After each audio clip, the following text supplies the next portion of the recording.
एक छोटे से गांव में एक लड़की रहती थी जिसका नाम था सीमा। सीमा बहुत ही सरल और सीधी थी।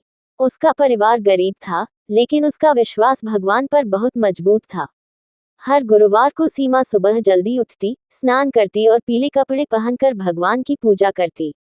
उसके पास ज्यादा कुछ नहीं था, लेकिन वह सच्चे मन से गुड़ और चने का भोग लगाती। गांव के लोग अक्सर उसका मजाक उड़ाते थे, इतनी पूजा करने से क्या होगा, भगवान तुम्हें अमीर बना देंगे क्या। लेकिन सीमा बस मुस्कुरा देती और कहती, भगवान सब देखते हैं, सही समय पर सब देते हैं।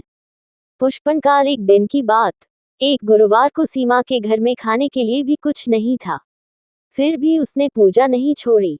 उसने सिर्फ पानी से ही भगवान को भोग लगाया और बोली, हे भगवान, मेरे पास आज कुछ नहीं है, लेकिन मेरा विश्वास हमेशा रहेगा।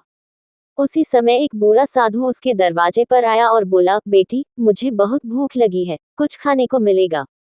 सीमा के पास कुछ भी नहीं था, लेकिन उसने अपने हिस्से का थोड़ा सा आटा बचा रखा था।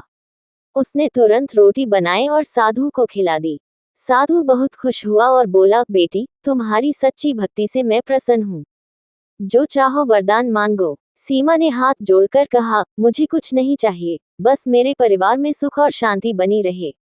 वन चमत्कार। साधु मुस्कुराया और चला गया।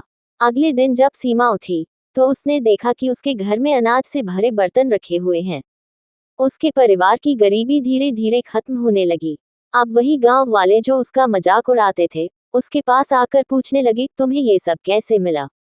सीमा ने कहा, ये सब सच्ची भक्ति और विश्वास का फल है। चमकता सितारा कहानी की सीख मॉरल। सच्चे मन से की गई भक्ति कभी व्यर्थ नहीं जाती। भगवान देर से देते हैं, लेकिन सही समय पर देते हैं।